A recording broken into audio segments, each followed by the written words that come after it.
Bonjour, aujourd'hui je voudrais vous présenter l'Inde gourmande, qui est un livre de cuisine indienne, comme son nom l'indique, écrit par Jean Papin.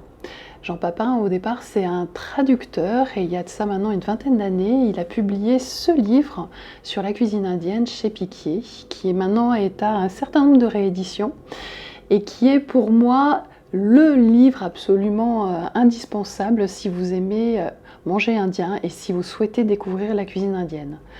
Alors ce livre, il est pas très attrayant parce qu'il n'y a pas beaucoup de photos, mais il faut vraiment absolument l'ouvrir parce que c'est pour moi l'indispensable, comme je vous le disais. C'est un amoureux de la cuisine qui vous explique tout, pas à pas.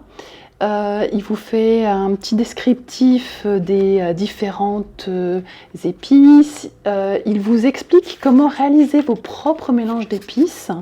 Donc vous avez les différentes recettes pour les 5 épices indiens, contrairement aux 5 épices chinois. Vous avez également la recette du garam masala. Voilà, tout ce qu'on appelle en général les currys indiens sont des mélanges d'épices assez savants, très savoureux, et qui vous sont expliqués pas à pas pour vous permettre de découvrir toutes les saveurs de la cuisine indienne.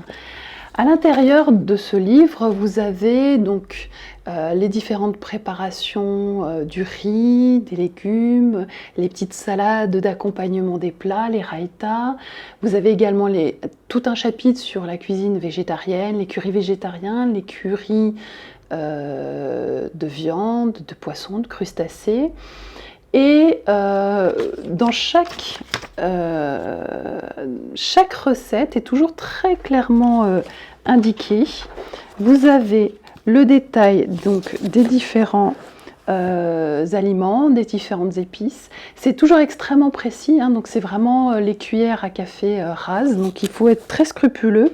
Vous avez un temps de préparation qui est tout à fait exact et objectif, hein, pour avoir essayé pas mal de recettes, c'est vraiment assez réaliste. Et le détail des recettes est toujours très clair, très didactique.